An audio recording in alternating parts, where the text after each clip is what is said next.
Doctor Arjun Pandey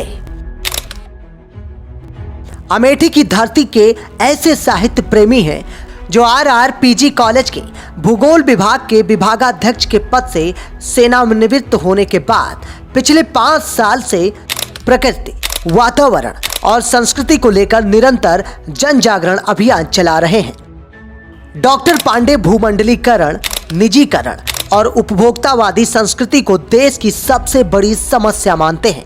doctor Pandey का कहना है कि शहरीकरण की प्रक्रिया भावी पीढ़ी के लिए बड़े संकट पैदा कर रही है। पानी का बाजार लगातार बढ़ रहा है, जल, जंगल और जमीन के संकट बढ़ रहे हैं। जब गांव रहेगा तभी देश रहेगा। प्रकृति, पर्यावरण, जन संस्कृति और हिंदी के साथ अवधि की समृद्धि के लिए कवियों को अपनी लेखनी तेज करनी चाहिए। रविवार को अवधि साहित्य संस्थान की ओर से एक कवि गोष्ठी के दौरान पारदर्शी विकास की ओर से संजीव भारती ने बातचीत की। प्रस्तुत है बातचीत के प्रमुख अंश। प्रसाद पांडे अमेठी में एक नाम है जिसका साहित्य के क्षेत्र में जिन्होंने बहुत काम किया है रिटायर होने के बाद, और अमेठी जल बिरादरी के माध्यम से जल संरक्षण और जल संकट से निपटने के लिए राष्ट्रव्यापी अभियान चलाए हुए हैं। और आप एक नामचीन पर्यावरणविद है। आज मैं पारदर्शी विकास की ओर से इनसे बातचीत करने आया हूँ। पांडे जी, आपका परिचय। मैं doctor Arjun Pandey Amethi PG college में लगभग 40 साल प्रोफेसर भूगोल विभाग में रहा, और इस समय मैं सेवानिवृत्त हो जाने के बाद प्रकृति, पर्यावरण और संस्कृति को लेकर के हम लोगों के बीच में जन जागरण का कार्य कर रहे हैं। और इसी के साथ हम साहित्य, संगीत और कला को भी चाहते हैं कि इस पर भी चर्चाएं हो, और उसको लेकर के आज के 5 वर्ष पहले अवधि साहित्य संस्थान की स्थापना हुई, और 5 वसंत इसके पूरे हो चुके हैं। और ये अवधि साहित्य संस्थान जो न केवल अमेठी में, पूरे भारतवर्ष में अपने बैनर तले ये कार्यक्रम तमिलनाडु, विशाखापट्टनम, बंगलोर, रीवा, मध्य प्रदेश, तमाम जगहों पे इसके कार्यक्रम यहाँ हो चुके हैं। और प्रत्येक वर्ष यहाँ 12 सितंबर को इसकी मासिक गोष्ठी होती है, जिसमें सारस्वत सम्मान होता है देश विदेश के साहित्यकारों का। और प्रत्येक महीने के अंतिम इतवार को जितने भी साहित्यकार हैं, अमेठी, सुल्तानपुर, प्रतापगढ़ आसपास के ज़िलों के साहित्यकार इसमें जुड़ते हैं, और एक विधिवत कार्यक्रम कवि एवं विकास गोष्ठी का यहाँ होता रहता है। उसी क्रम में आज ये कार्यक्रम रखा गया था। आज भी फरवरी के महीने का अंतिम इतवार था। करीब 20-22 साहित्यकारों ने शिरकत किया, और उन्होंने अपनी कविताएँ हम लोगों के सामने रखी। आप पिछले अभी आपने बताया कि पिछले 5 वर्षों से आप निरंतर इस तरह से साहित्य सेवा और जागरण के कार्यक्रम कर रहे हैं। आपको कुछ अंदाजा होगा कितने कार्यक्रम आपने किए? मेरा अनुमान है, उसका गणना तो हम नहीं कर सकते हैं, लेकिन सैकड़ों कार्यक्रम हो चुके हैं। और वर्ष में एक बार इसका सारस्वत सम्मान समारोह होता है, और ये समारोह विभिन्न स्थानों पर अलग अलग जगहों पर होता है। और 2 बार हम मलिक मोहम्मद जायसी के मज़ार पर भी इस कार्यक्रम को कर चुके हैं। और इसी तरह से गायत्री शक्तिपीठ पर कार्यक्रम हुआ, और जहाँ कहीं भी होता है हर साल इसका स्थान बदल देते हैं। और इसमें जितने भी साहित्य में निशी हैं, जिनका साहित्य को अवदान है, उनको हम सम्मानित करते हैं। सम्मान पत्र भी अवधि साहित्य संस्थान की तरफ से देते रहते हैं उनको। अवधि साहित्य संस्थान के विषय में कहा जाए तो अब तक की उपलब्धि आपकी शुरू हुई, क्या उपलब्धि है? मुझे लगता है कि सबसे बड़ी तो उपलब्धि ये रही कि हम सब अवधि संस्कृति जो सारी दुनिया की पहचान है। और सबसे बड़ी बात तो यह है कि जो अवधि का सबसे महत्वपूर्ण ग्रंथ जो पद्मावत है, जो अमेठी में जायसी ने इसको रचा था, झांसी का पद्मावत दुनिया में प्रसिद्ध है और ठेठ अवधि का ये पद्मावत ग्रंथ है। और उसके बाद श्री रामचरितमानस बना। और ये देखा जाए, भले रामचरितमानस दुनिया का सर्वश्रेष्ठ ग्रंथ है, लेकिन सबसे पहला ग्रंथ जो अवधि का सबसे बड़ा ग्रंथ है वो मलिक मोहम्मद जायसी का पद्मावत है। और हम लोगों को गर्व है कि अवध की धरती पर अवधी जो है आज हजारों वर्ष की पुरानी ये भाषा है। और हिंदी तो अभी 150-200 वर्षों में पनपी है, लेकिन अवधी तो हमारी जो है हजारों वर्ष से लगातार चली आ रही है, जो जनमानस की और गांव के लोगों की भाषा है। देखें, जो जायसी का शोध संस्थान जो स्थापित है, और अभी मैं वहाँ गया भी था। जायस में जायसी का शोध संस्थान है और उनकी मदार अमेठी रामनगर में स्थापित है। हम लोग सोचते हैं कि ये दोनों स्थानों को ऐतिहासिक स्थल के रूप में इनकी मान्यता प्राप्त हो और ज़्यादा से ज़्यादा लोग यहाँ पर लोग शिरकत करें और पूरी दुनिया में जायसी का नाम है। तो एक बार मैं चाहूँगा, हो सकता है बहुत शीघ्र ही, कि देश के कोने कोने से और देश विदेश के कोने कोने से लोग इस शोध संस्थान में एक बड़ा सा कार्यक्रम अवधि साहित्य संस्थान की तरफ से, जिससे कि मलिक मोहम्मद जायसी की पद्मावत और उनकी रचनाएं जो हैं वो लोगों के मन मस्तिष्क में जनमानस तक पहुँचें। मैं एक चीज़ और कहना चाहता हूँ कि आज अवधि जो है ये गर्व का विषय है कि अवधि इस समय इतना प्रांजल होती जा रही है, इतना आज न केवल भारत में, इंडोनेशियाई देशों में, मलेशियाई देशों में, फिजी में, मॉरिशस में और लगभग सैकड़ों देशों में इस समय अवधि का प्रचलन तेजी के साथ बढ़ा है। और इसी को देखते हुए आज उत्तर प्रदेश में विधानसभा में भी विशेष रूप से अवधि के साथ उससे जुड़ी अन्य जो बोलियां हैं, जिसमें ब्रजी है और भोजपुरी है और बुंदेली है, उनको भी स्थान दिया गया। ये बहुत बड़ी बात है। मैं आज इस अवसर पर हम डॉक्टर राम बहादुर मिश्रा का नाम लेना चाहेंगे, जो अवधि के पुरोधा हैं और कई दर्जनों देशों में जाकर के उन्होंने अवधि को बढ़ाने का काम किया उन्होंने। और अवधि के क्षेत्र में तमाम बड़े बड़े साहित्यकार हुए, लेकिन उसमें सबसे बड़ा अगर किसी का नाम देखा जाए तो डॉक्टर राम बहादुर मिश्रा का मिलता है। और मुझे गर्व होता है कि हम लोग उनके सानिध्य में रह कर के उनके मार्गदर्शन में ये अवधि साहित्य संस्थान की स्थापना कर आगे की ओर बढ़ रहे हैं।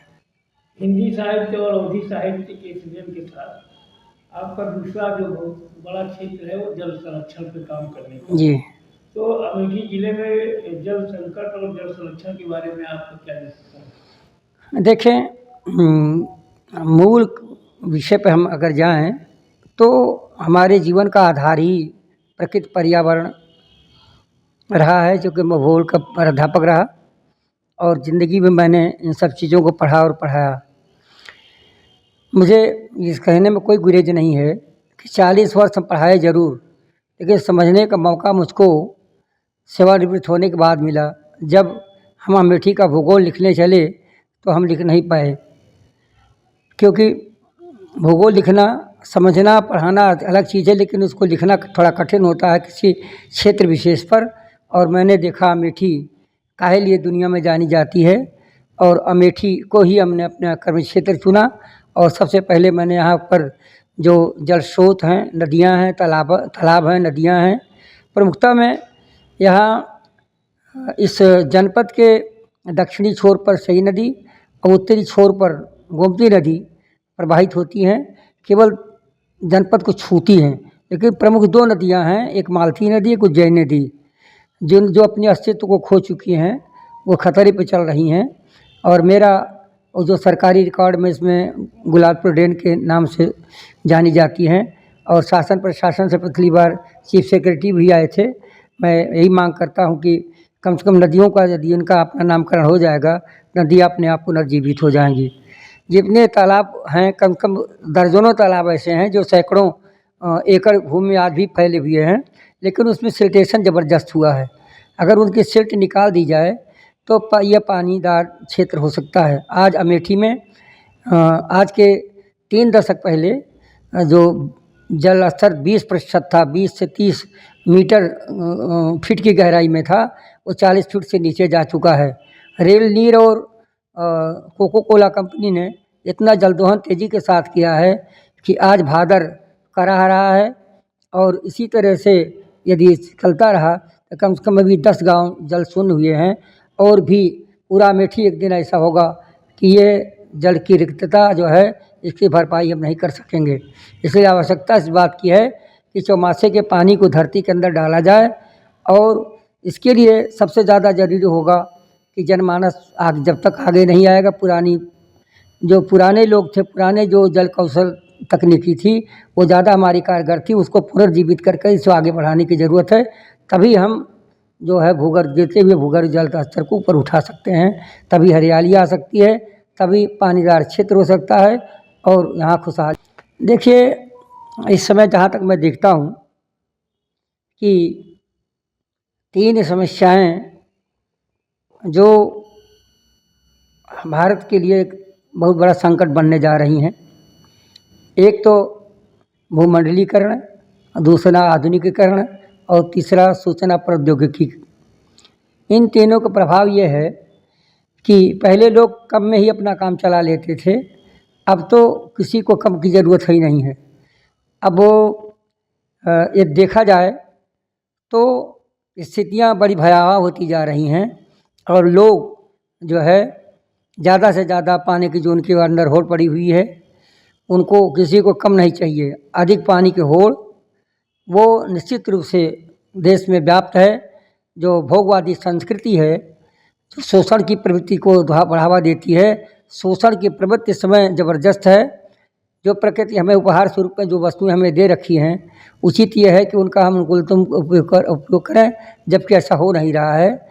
तो चाहे प्रकृति पर प्रदत्त उपहार स्वरूप वस्तुएं हों, और चाहे यहाँ पर जो भी चीज़ें हैं, सारी चीज़ें आज हमारे गांव खतरे में बने हुए हैं। 80% जनता आज भी गांव में रहती है, लेकिन गांव के लिए कहीं पर किसी को चिंता नहीं है। शहर आज भी गांव शहर से अच्छे हैं, लेकिन गांव के साथ जो व्यवहार हो रहा है शासन प्रशासन की तरफ से, मैं उसे उचित नहीं मानता।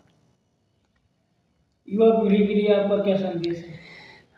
निश्चित रूप से कोई भी परिवर्तन न बुजुर्गों से होता है और न बच्चों से होता है, तो बुजुर्ग केवल मार्गदर्शन देता है। परिवर्तन हमेशा युवाओं से हुआ है, धरती का नियम है। जब तक युवा नहीं जगेगा तब तक कहीं भी देश में परिवर्तन नहीं होगा। युवाओं का जगना जरूरी है। जो भी धरती पर क्रांतियाँ आई हैं, चाहे सांस्कृतिक क्रांति हो, चाहे राष्ट्रीय क्रांति रही हैं, जितनी भी क्रांतियाँ आई हैं वो युवावस्था में ही युवाओं ने ही उसको पैदा की है। आज भी ज़रूरत है भारत में, देश में युवाओं की संख्या कम नहीं है, लेकिन उन्हें देखने की ज़रूरत है। जब तक युवा नहीं जगेगा तब तक देश आगे की ओर नहीं बढ़ेगा, और गांव बढ़ेगा, गांव बचेंगे तभी देश बचेगा, और युवा आगे की ओर सुरक्षित होगा। युवाओं के अंदर जो इस समय जो युवाओं के अंदर जो उनके अंदर जो परेशानी है, आज बेकारी के मार से जूझ रहे हैं, और इतनी योग्यता लेने के बावजूद भी वो अगर देखा जाए तो उनके लिए कहीं स्थान नहीं है। आज निजीकरण ने इतना पीछे ढकेल दिया युवाओं को, आगे उनका भविष्य क्या होगा, सोचनीय विषय है, चिंतनीय विषय है। इस पर भी विचार करने की आवश्यकता है। आज उनकी कविता और साहित्य से आप जुड़े हुए हैं। आज तमाम कवि जो है वो अपनी रचनाओं में ऐसा प्रदर्शन कर रहे हैं कि उससे जो समाज में एक अच्छा संदेश दिया गया है। आज किस तरह की कविता जरूर है देश को, आपका क्या विचार है? देखिए, जहाँ तक कविता की बात होती है, मैं तो कोई कवि नहीं हूँ, मैं तो क्षणिकाएँ लिखता रहता हूँ।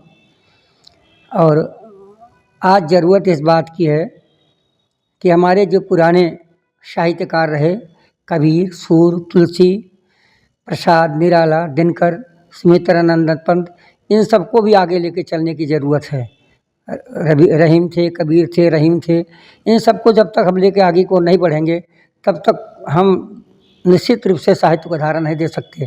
साहित्य की सही धारा यदि आगे की ओर बढ़ानी है तो निश्चित रूप से पुरानी पीढ़ी के जो हमारे साहित्यकार हैं उनको निश्चित रूप से सामने लाना होगा, उनको समझना होगा। बिना उनको समझे हम किसी तरह से अपने उस रास्ते को, गंतव्य को नहीं प्राप्त कर सकते। चाहे आज़ादी की लड़ाई रही होगी, चाहे देश में क्रांतियाँ रही होंगी, जो कुछ भी हुआ सब में साहित्यकारों का एक प्रबल रोल रहा है, उनकी भूमिका रही है। साहित्य, संगीत और कला ये तीनों बहुत महत्वपूर्ण होती हैं। और अब ज़रूरत इस बात की है कि रचनाधर्मिता लोगों के अंदर जैसे पहले रही, उसी तरह से आज रचनाधर्मिता अगर बढ़ती है तो इससे देश में रचनात्मक विकास होगा और देश समाकलित विकास की तरफ आगे की ओर बढ़ेगा। आपके भविष्य के कार्यक्रम क्या है? अब मैं सेवानिवृत्त हो चुका और मेरे मन में है कि जितना मुझसे हो सके, जितने दिन मेरे शेष हैं, मैंने पूरे भारतवर्ष को 5 खंडों में विभाजित कर दिया है और 5 खंडों में विभाजित करके पूरे भारत की यहाँ प्रकृति पर्यावरण और उससे संबंधित जो भी खूबियाँ हैं, जो अच्छाइयाँ हैं, उनको समझना चाहता हूँ। और उनके माध्यम से पूरे भारत में मैंने कई बार ज़रूर घूमा, लेकिन व्यावहारिक रूप से अब घूम करके देख करके हम ये देखना चाहते हैं कि यहाँ के पर्वत, पठार, मैदान, यहाँ की जो स्थिति है, जहाँ का धरातल, जहाँ की जलवायु, मिट्टी, ये भारत के लिए कितना अनुकूल होगी, किस तरह से इसे बचाया जा सकता है, उसको लेते हुए हम अपना कार्य आगे की ओर बढ़ा रहे हैं। और मैं चाहता हूँ कि जहाँ कहीं भी मैं रहूँ, जो भी हो, कि जब तक हरियाली नहीं होगी, जब तक हरितमा नहीं होगी, तब तक समाज आगे की ओर बढ़ नहीं सकता। और भारत गांव का देश है, गांव बचेगा तभी देश बचेगा। गांव को उठाने की, क्योंकि कभी महात्मा गांधी ने कहा था कि जल स्वराज से ही ग्राम स्वराज आ सकता है, इसलिए हमारा ध्येय जो है कि जल बचेगा, जल में ही जीवन है, जल बचेगा तब कल बचेगा, और जल को बचाने का ही मुहिम हमारा मुख्य है, उसी के प्रति हम आगे की ओर अग्रसर हैं।